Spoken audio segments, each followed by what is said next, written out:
this may be controversial, but I think I do prefer Love in the Air, Japan version versus the Thailand version. Now hear me out, hear me out. There are specific scenes in this adaptation that I want to highlight to make my case. So if you allow me, just give me a bit and I'm going to go specifically over my favorites. Let's go.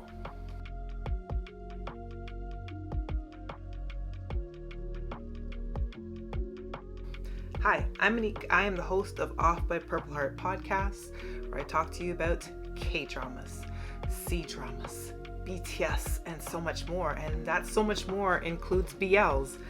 And I know Love in the Air in itself as a property is very controversial.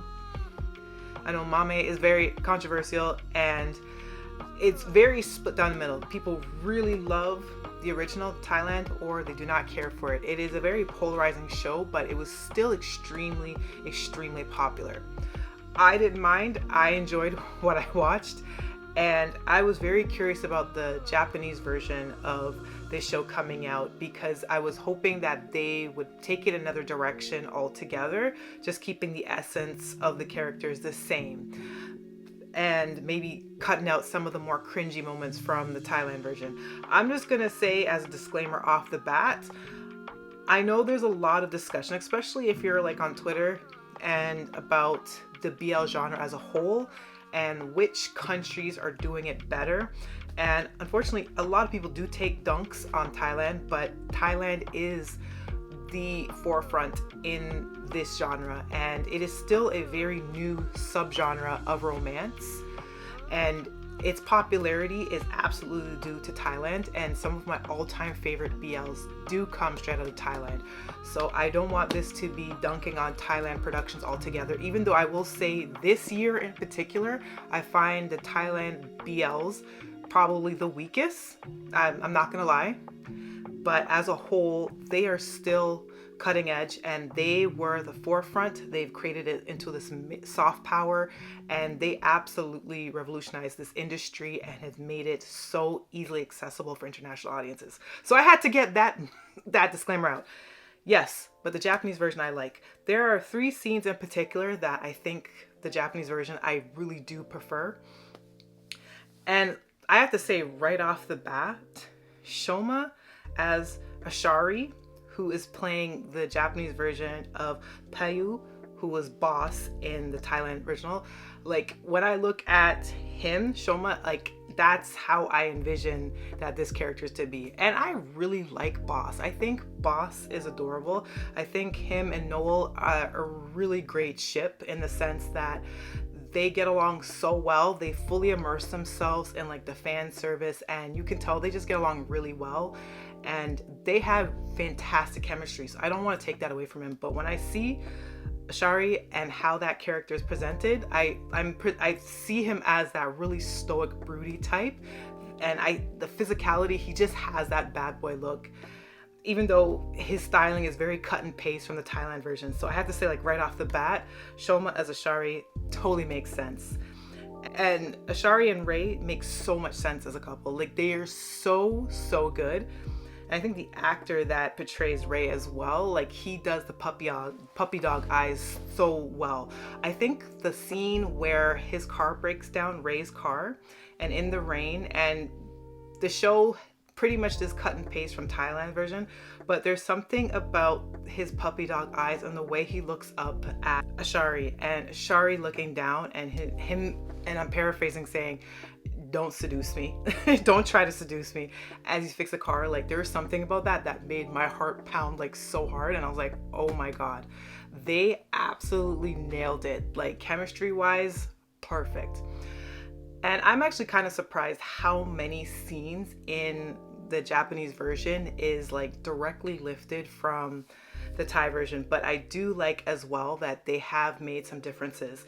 My next favorite scene is definitely something that they did in their own, which is the car seat going backwards. Like the entire move of, you know, Ray trying to hide from his friends and then him calling Ashari's senpai and him just lowering that seat down with a quickness that entire exchange, like the seduction is so thick, like the tension, you could cut it with a knife kind of thing. And that's what I love, when actors can bring that level of chemistry into a scene. And I prefer that over the Thai version where I think Payu and Rain were in the bathroom, and it's pretty much same dialogue, but I just prefer the close proximity trope within the car. I don't know, it was the whole seat going backwards thing. It was heart fluttering. It was just that damn good. My third scene that I also really, really like is the model home scene, Ashari's home, and there's that whole model mock-up, and you see Ray kind of admiring it, and then you see Ashari kind of come up behind him and kind of bracket his arms around him. Like, all of that, just perfect. And there's so many little things in the Japanese version that I really appreciate a lot more. One thing in particular too that I found really interesting, in the Japanese version, who's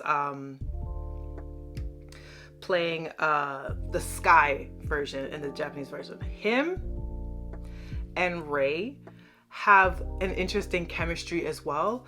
Whereas with the Thai version, I wasn't getting that at all. But as far as like a ghost ship, I was actually really surprised just how much chemistry there was in that little charged moment in the latest episode, which I was like, ooh, that's actually kind of cool. That's an interesting angle. I'm pretty sure the show is not going to go there.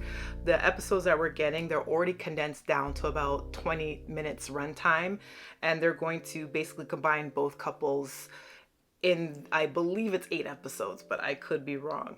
So the Ashari Ray ship already makes me vastly prefer the Japanese version, even though I really, really do like Payu and Rain. And I do think Boss and Noel did a great job. Their chemistry is great. As I said, they're really fun pairing, and I like them a lot. But there's just something about Ashari and Ray that's really speaking to me. I think the whole senpai thing, it just takes a much more seductive connotation. So I'm just really loving it. I'm really enjoying it. And I was shocked that I liked this as much as I did. Now, we do see glimpses of the second couple.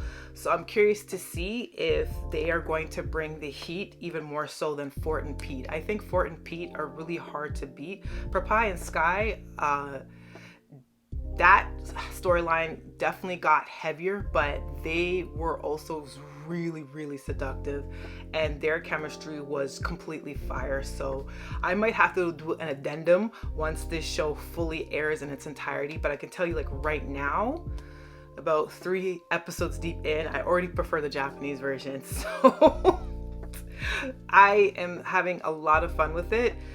And I don't take it too seriously. I didn't take the first one too seriously. I just thought it was a good time. I had fun.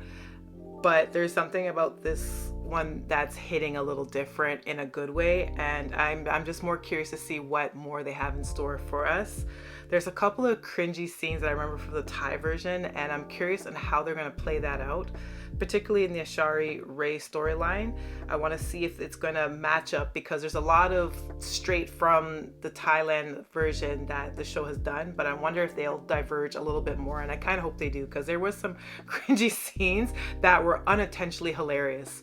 But I think the show has done a really great job in being the sister to the other series. I think as far as adaptations go, especially because they've condensed it quite a bit, I think they're doing a great job so far.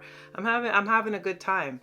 As I said in other recent podcasts about some of the BLs I've been watching, I think the last quarter of 2024 has been the strongest of the entirety of the year, which I did not anticipate in the slightest.